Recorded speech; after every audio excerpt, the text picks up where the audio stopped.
Thank you for joining us. My name is Perry Crafton, and on behalf of the ACC Drama Department, I'd like to welcome you to Austin Community College Drama Department's Spring Student Showcase. Well, needless to say, the effect COVID-19 had on our semester caused many events in our program to be cut short, postponed, and eventually canceled. It also forced our courses to be reconfigured into online instruction, a method of delivery many of our more hands-on courses in technical theater, production, and performance weren't quite prepared for. So while our faculty were tasked with redesigning these courses, it was our students that stepped up and displayed levels of discipline and dedication and innovation that unfailingly impressed us. So while it was considered that this showcase be canceled, it was the level of the quality of work that our students continued to produce during this unique time that demanded this showcase find a way to be broadcast. So special thanks to our faculty Rachel Atkinson, Stephanie Dunbar, Jamie Rogers, Marcus McWhorter, and our staff of talented student hourly workers for organizing this virtual showcase. Theater is more than what we study. And it has been during this time of quarantine that our students have reinforced why we teach them. For they have shown that theater is how we escape. Theater is how we confront. Theater is how we cope. Theater is how we express. Theater is how we ask questions. Theater is how we seek answers. Theater is how we create.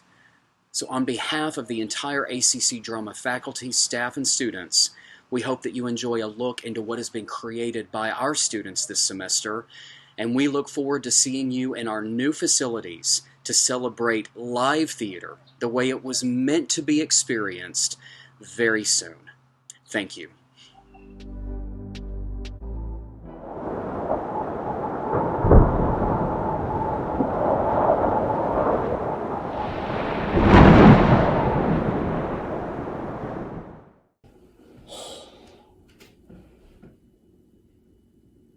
Why am I thus out of measure sad?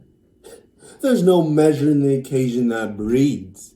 Therefore the sadness is without limit. I cannot hide what I am. I must be sad when I have cause, and smile at no man's jest. Eat when I have stomach, and wait at no man's leisure. Sleep when I am drowsy, and tend no man on his business. Laugh when I am merry, and claw no man at his humor.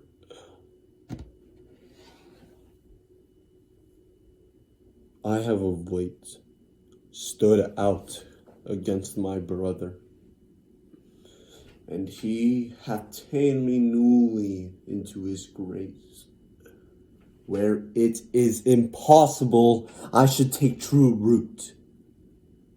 But by the fair weather that I make myself, I'd rather be a canker in the hedge than a rose in his grace. And it better fits my blood to the stain from all than to fashion a carriage to rob love from any. In this, though I cannot be said to be a flattering honest man, it must not be denied that I am a plain-dealing villain. I have been trusted with a muzzle and enfranchised with the clog. Therefore, I have decreed not to sing in my cage. Oh, if I had my mouth, I would bite. If I had my liberty, I would do my liking. In the meantime, let me be that I am, and seek not to alter me.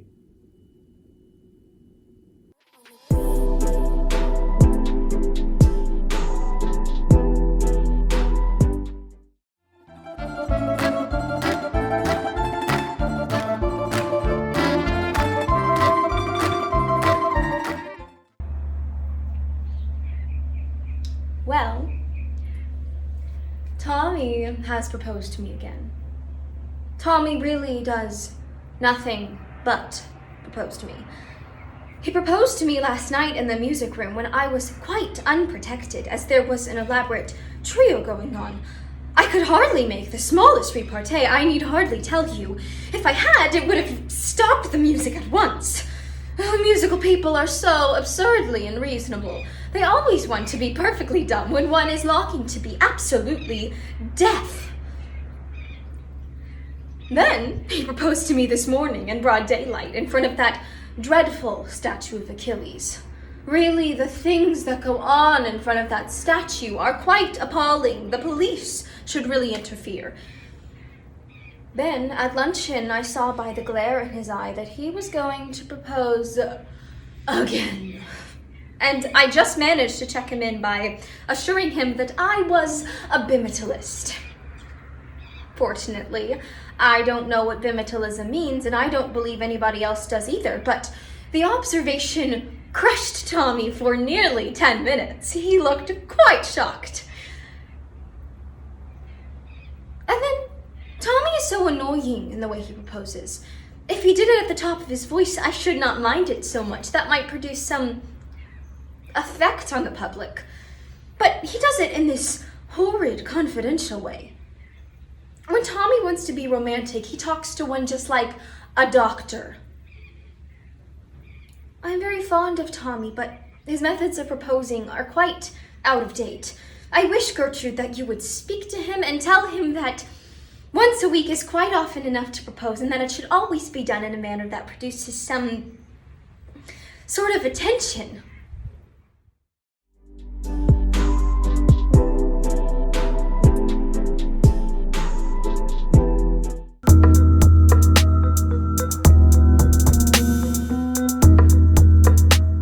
Before the early 1900s, theatrical productions were largely designed to reflect the dominant artistic movement of their time.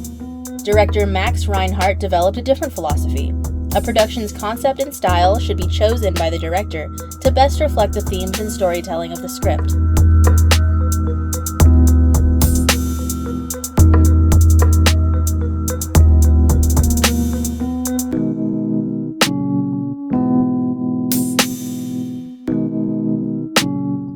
In that spirit, for their final project in the history of technical theater, students use a contemporary script and reimagine one aspect of design or technology in the style of any historical time period that we have examined. The results are inventive and exciting.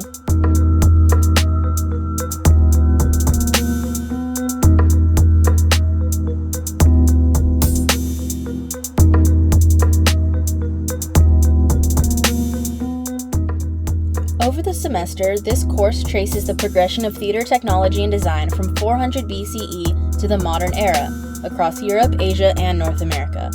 We focus on examining how theater relates to other social, artistic, political, and religious ideas, and how that relationship is reflected especially by design and technology.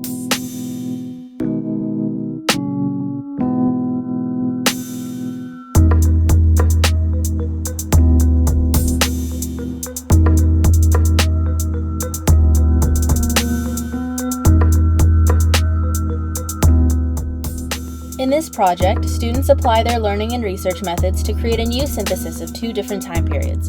For the final presentation, students share their work with one another and discuss their work. Every student brings such a creative approach to their work.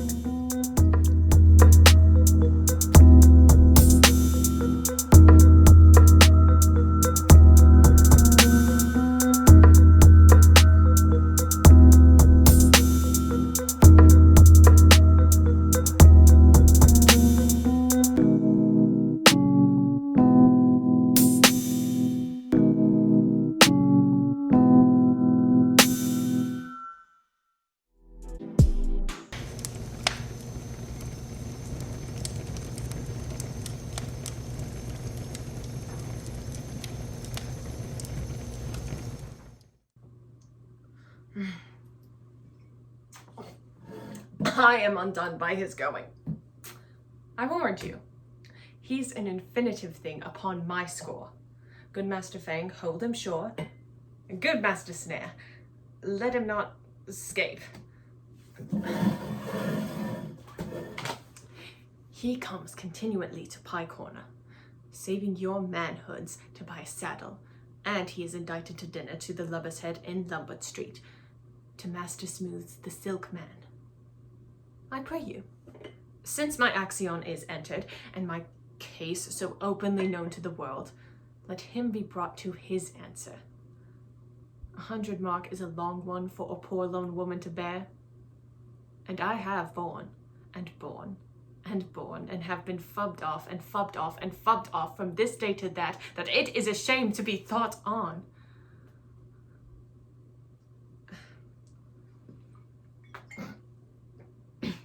There is no honesty in such dealing, lest a woman should be made an ass and a beast to bear every knave's wrong. Yonder he comes, and that errant Mamesley-nosed knave Bartol with him. Do you officers, Master Fang, Master Snare, do me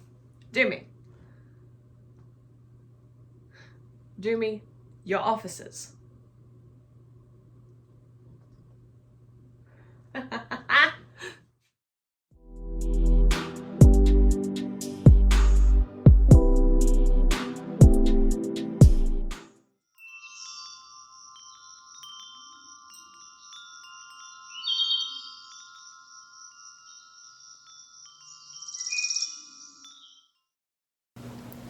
To me, fair friend, you never can be old. For as you were when first your eye I eyed, such seems your beauty still.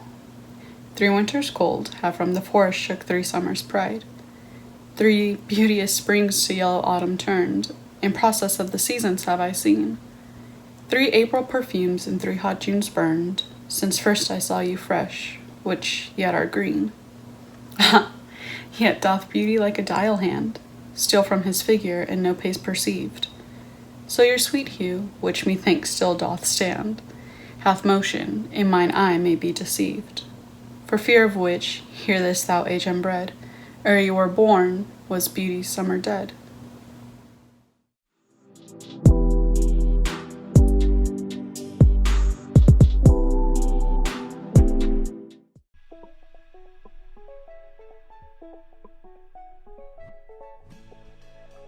The Intro to Costume course accumulates in a final costume design project at the end of the semester. This project consists of costume renderings for select characters in a play and time period of the instructor's choosing.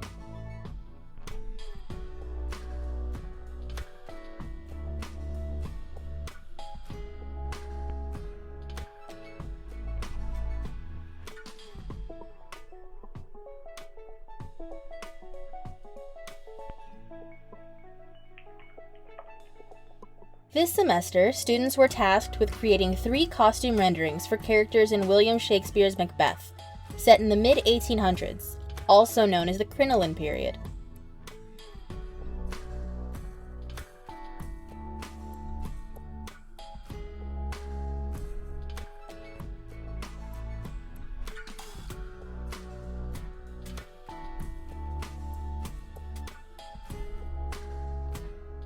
Students spend the semester learning figure drawing skills and watercolor painting techniques, and then use this knowledge to create their renderings. This must also include appropriate titles, backgrounds, and finishing work, such as inking and pattern rendering.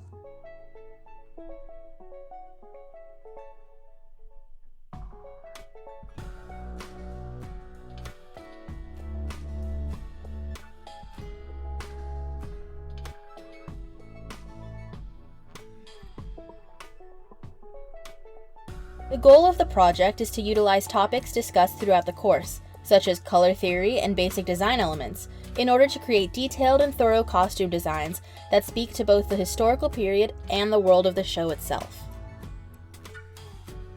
Students also present their renderings in small groups in order to receive feedback, as well as see how others are designing their characters.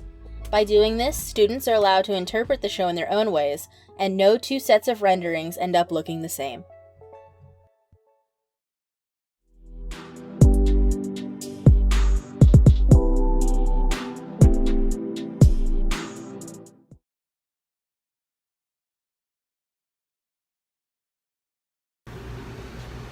Now I know know you got shot, but there's a logical explanation as to why you got shot. It was a accident. No, I'm serious. It was a accident. Alright, well, give me a second. Let me think about where I'm going to start with this, alright? So, we were sitting on the couch. We were watching that late night show that you really like. I cannot remember the name of it, but it had that basket case, what's his name on it.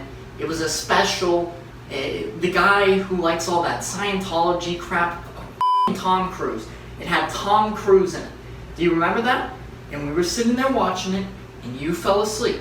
Alright, so once you fell asleep, there were these ominous footsteps outside. Like, I cannot explain it, but they were terrifying. It was like,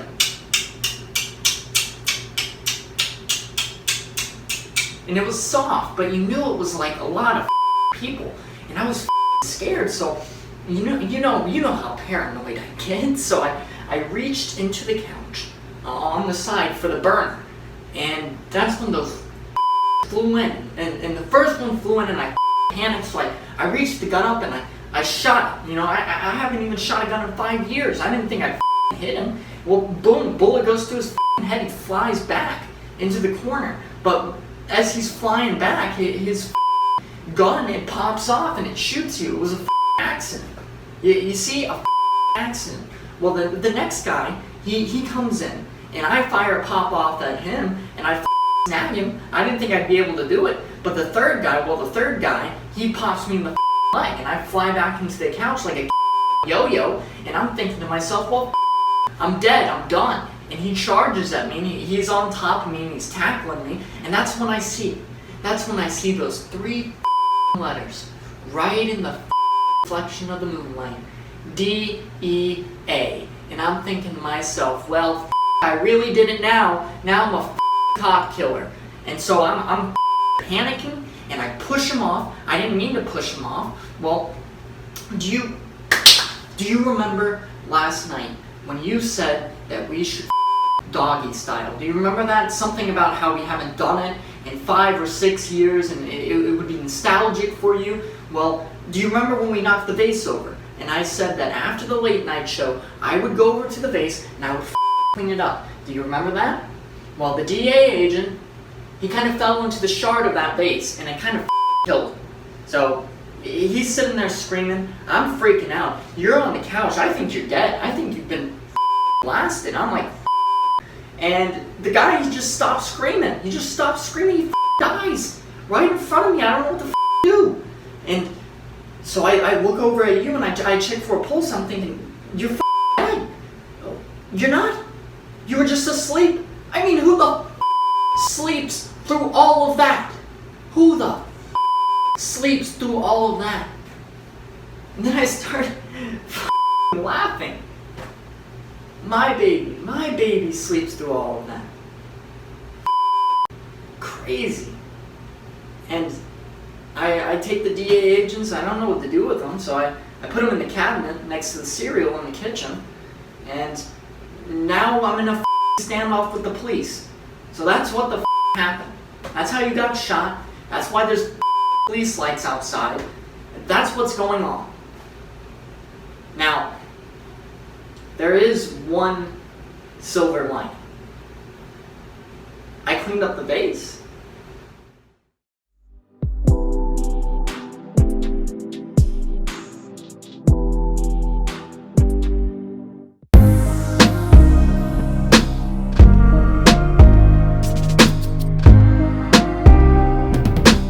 Students work together in small groups to design and present immersive installations for their final project for Introduction to Collaborative Design.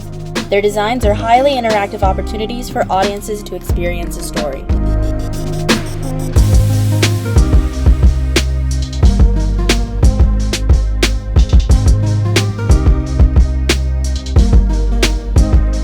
For this project, students proposed well-known stories paired with design concepts. Students were assigned prompts out of this pool of submissions, but no one was assigned a prompt that they had submitted. Every group has done a fantastic job of understanding and exploring the prompt that was assigned to them.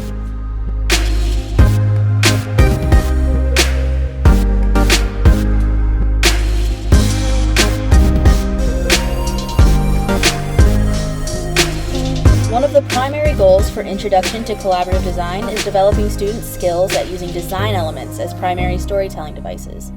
For this final project, students were asked to avoid using actors or narration to tell their story. Instead, students used scenic, costume, lighting, and sound details to communicate their stories.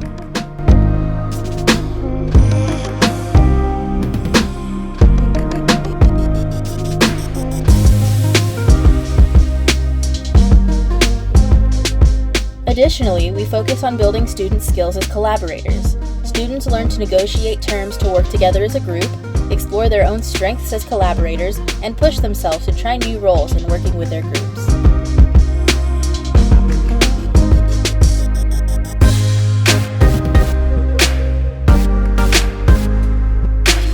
The final product of this project is a pitch packet similar to what an artist would submit to win a bid on a project or earn a contract.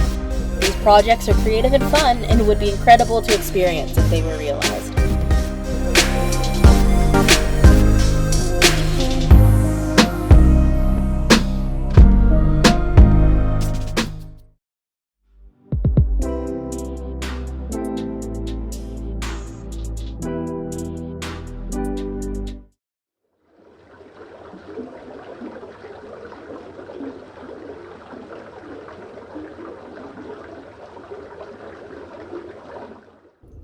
Truly, Meg, Beatrice is too disdainful. I know her spirits are as coy and as wild as the haggards of the rocks. O God of love! I know Benedict doth deserve as much be yielded to a man, but nature never framed a woman's heart of prouder stuff than that of Beatrice. Disdain and scorn ride sparkling in her eyes, misprizing what they look on, and her wit values itself so highly that to her all matter else seem weak. She cannot love, nor take no shape nor project of affection. She is so self-endeared. Turns she every man the wrong side out, and never gives to truth and virtue that which simpleness and merit purchaseth. But who dare tell her so? If I should speak, she would laugh me out of myself, mock me into air, press me to death with wit.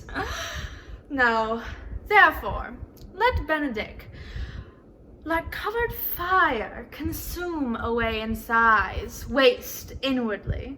It were a better death than die of mocks, which is as bad as die of tickling. No, I will go to Benedict and counsel him fight against his affections. And truly, I'll devise some honest slanders against my cousin. One doth not know how an ill word may empoison liking.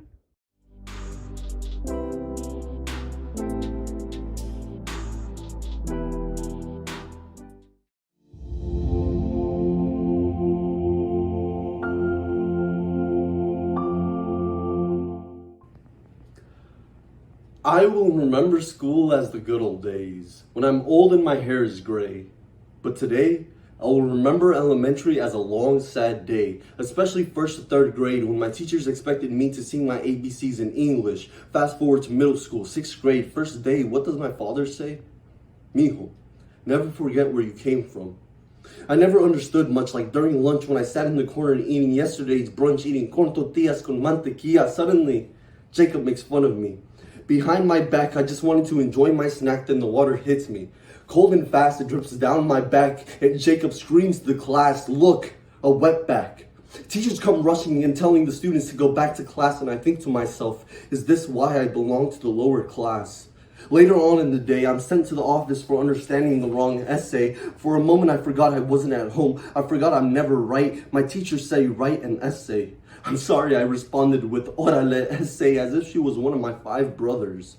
So what if we're different colors?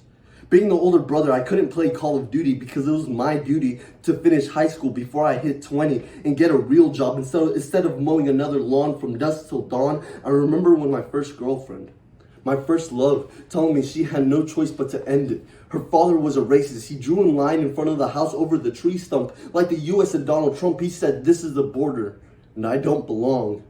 Everyone was wrong, like the food labels on cans when they gave me the label, confusing me with Puerto Rican or Mexican. I'm Salvadorian.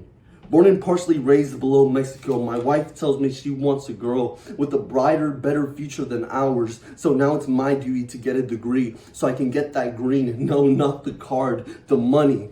To be able to buy her first car, to be able to afford all of her dreams. She deserves equal opportunity. She isn't me.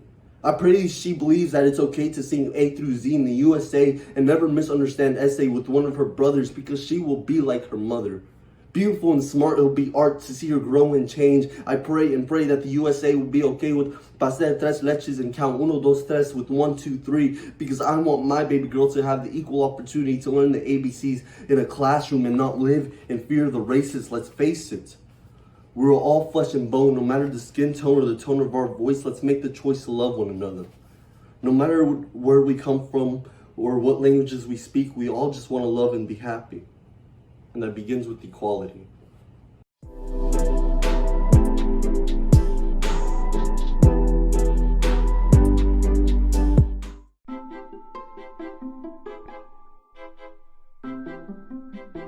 As the final project for the wig construction and styling course this semester, the non-traditional wig is perhaps the most creative and fun assignment of the class.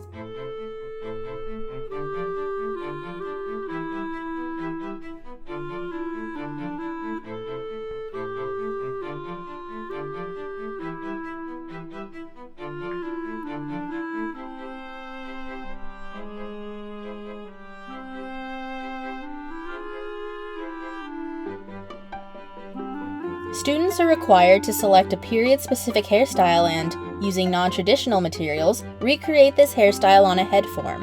The only material students are not allowed to use is weft hair. Everything else is up for grabs.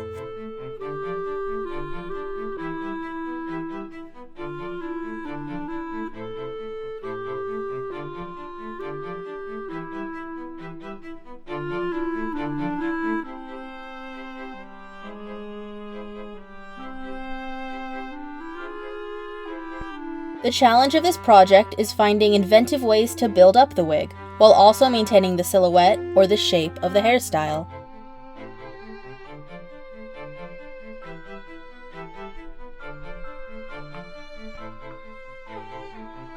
Students must first pattern and assemble a wig base out of foss shape, a material similar to felt. Then it's time for the non-traditional materials.